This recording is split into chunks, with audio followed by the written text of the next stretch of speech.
बेलीचराना में आज सुबह जो पीला पंजा चला, उसके बाद जब वहाँ की आम लोगों से हम लोगों ने बात की, जिन लोगों की बिल्डिंगों को तोड़ा गया, उन लोगों ने कुछ इल्ज़ाम लगाए। इल्ज़ाम लगा, हमारे साथ योगेश कपूर साहब हैं, जिनके ऊपर सीधे तौर पर इल्ज़ाम है कि उन्होंने रिश्वत की मांग की 1.5 लाख की। और 1.5 लाख की रिश्वत की मांग करने के बाद जिस व्यक्ति ने इल्ज़ाम लगाए हैं, उन्होंने ये कहा कि 50,000 में डन हो गया, जिसमें से 20,000 एक बार दे दिया, 20,000 एक बार दे दिया, 10,000 अभी देना है। और बड़े सारे इल्ज़ाम हैं। योगेश कपूर साहब यहाँ पर हैं और ये नायब तहसीलदार के ऑफिस में क्लर्क हैं, इनके ऊपर सारे इल्ज़ाम हैं और बड़ा नेक्सस इसे बताया गया है। और इसमें सच्चाई क्या है, हकीकत क्या है, इनसे जान लेते हैं। खबर चलने के बाद जब इनसे बात हुई तो इन्होंने कहा कि मैं अपना पक्ष ज़रूर रखूँगा, क्योंकि मैंने कोई रिश्वत नहीं ली है, ये इनका कहना है। ये क्या कहते हैं पहले सुन लीजिए आप। योगेश जी, आपके ऊपर जो इल्ज़ाम हैं कि आपने रिश्वत मांगी, 1.5 लाख की मांग आपने की, उसके बाद 20-20 हज़ार 2 बार लिया, अभी 10,000 आपने लेना है, और फरवरी की ये बात वो बता रहे हैं। देखिए, पहले तो मैं आपका शुक्रिया अदा करूंगा, क्योंकि आपने सच को खोजने की कोशिश की, जो बहुत कम लोग करते हैं।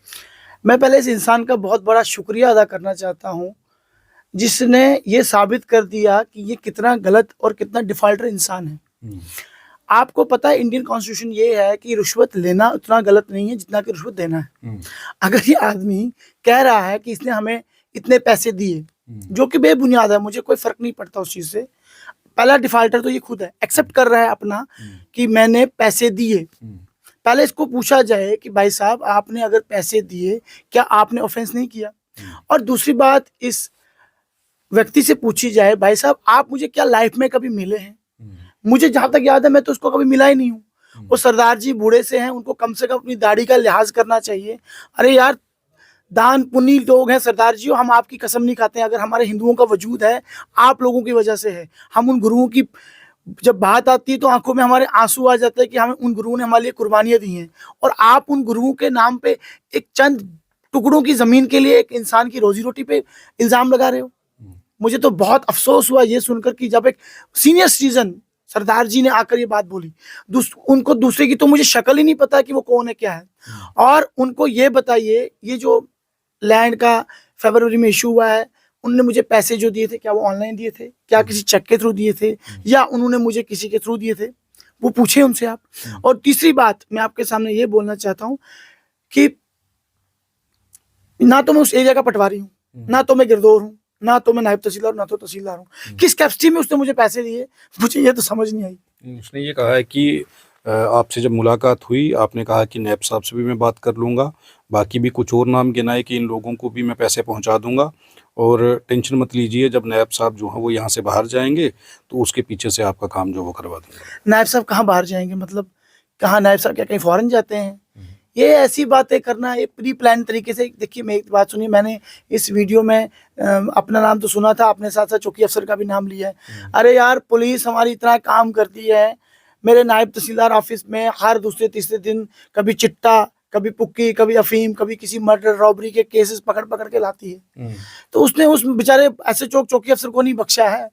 उसका तो काम है बोलना। और जो आदमी मतलब मुझे कह रहा है कि मैंने 40,000 दिया, यानी उसके पास पैसे की कोई कमी नहीं है, तो सरकारी जमीन पे क्यों वो बना रहा है? अपना लेने ना भाई। जो डिफाल्टर होता है ना, वही पैसा देता है। तो पहली बात है, मैं तो उससे कभी मिला नहीं हूँ, जो कि वो, मुझे नहीं पता वो क्यों, कोई या तो किसी ने उसको मेरे खिलाफ पे पर्सनली। ये एक चीज़ ज़रूरी है कि आप ही का नाम लेना, आपको टारगेट करना कि आप ही सारी डील करवा रहे थे, आप ही ये सब करवा रहे थे।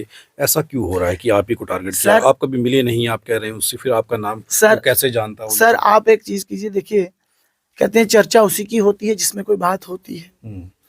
अगर उसने मेरा नाम लिया है, उसने पहले रैकी की होगी कि भाई कौन सा व्यक्ति ऐसा है जिसको टारगेट करके मैं शेल्टर हो सकता हूँ, मुझे किस व्यक्ति के नाम से मैं मतलब बच सकता हूँ। बट मैं क्या कह सकता हूँ, एक इंसान की सोच कहाँ तक जा सकती है। सुबह 8 बजे पीला पंजा चलता है और ये बिल्डिंग जो है इलीगल, जिसे आपका डिपार्टमेंट इलीगल कह रहा है, वो तोड़ दी जाती हैं।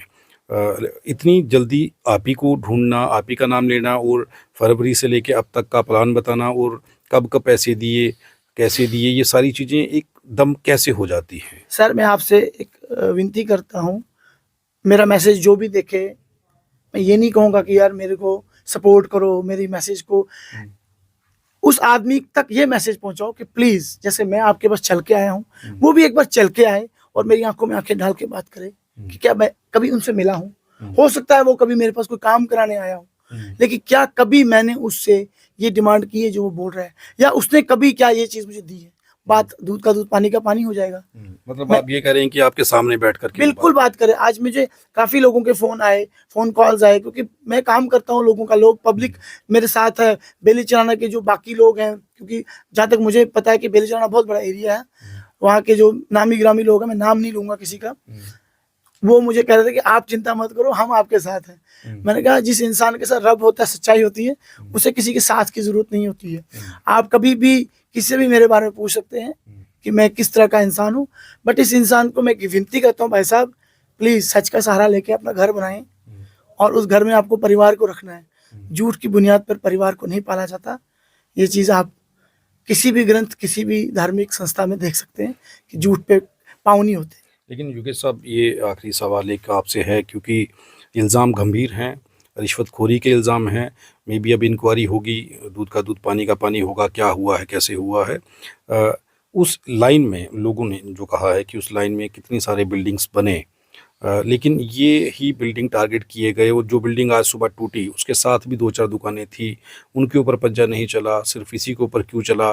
ये कारण कुछ सोचने के लिए मजबूर करता है, और ये सवाल उठते भी हैं। सर मुझे आप यकीन मानोगे, मेरे ब्रदर की शादी थी, जैसे कि आप मेरे कपड़ों से देख सकते हैं, मेरी आवाज़ भी थोड़ी सी थकी थकी सी है।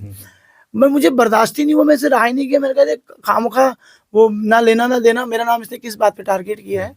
मुझे तो पता ही नहीं इस बारे में, ये क्यों टूटा क्यों नहीं टूटा। मैं तभी कह रहा हूँ कि जैसे इस बंदे से कहा जाए, क्या नाम है इसका, मुझे ये भी नहीं पता। अगर आपके थ्रू उसका नाम तो हमें भी नहीं मालूम, क्योंकि वहाँ पर लोग एकत्रित थे।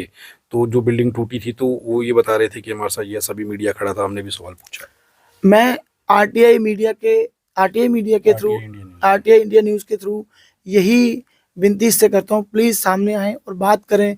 अगर हमने गलती की है तो भैया आप हमें सलाखों के पीछे ले जाइए, मैं जाने को तैयार हूँ। बट यार क्यों बेबुनियाद इल्ज़ाम लगाते हो यार, हम भी बच्चे वाले हैं यार। क्यों अब एक मैं वही कह रहा हूँ, एक घर को पाप की बुनियाद पे क्यों बना रहे हो। मैं इसी बात पे आपको कहूँगा कि इससे बात की जाए।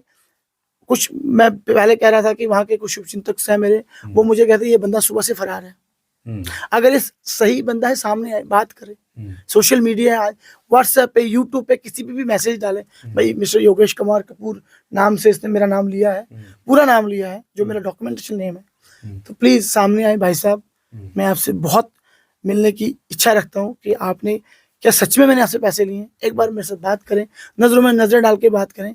तो अगर मैंने गलत हूँ तो जो आपको सजा लगती है दे दें, लेकिन सच तो परमात्मा को भी पता होता है, और सच के हमेशा, सच को किसी की जरूरत नहीं होती, सच हमेशा साफ। मतलब झूठ के पाँव नहीं होते, और सच की सबूत देने की जरूरत नहीं। कोई जरूरत ही नहीं है सर, मैं बिल्कुल बिला झिझक उसको बुलाइए, अगर वो सच्चा है सामने आए, बात करे, बात खत्म। मैं एक चीज और आपसे कहना चाहता हूँ, ये प्री प्लानिंग हो सकती है किसी की, मतलब खामखा में मुझे इसमें इन्वॉल्व करने की, मैं उससे भी घबराता नहीं हूँ।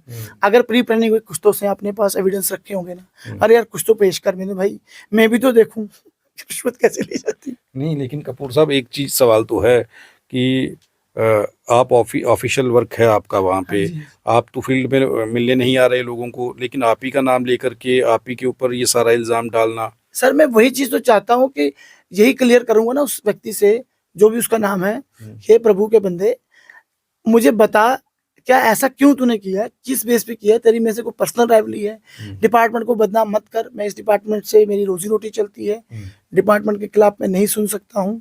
हमारी तहसीलदार मैडम इतने अच्छे हैं कि आप कभी भी मिल सकते हैं, हमारे नायब तहसीलदार साहब इतने अच्छे हैं कि मतलब कभी कभी हम अपनी फैमिली को टाइम नहीं देते हैं, बट पब्लिक का काम नहीं रोकते हैं।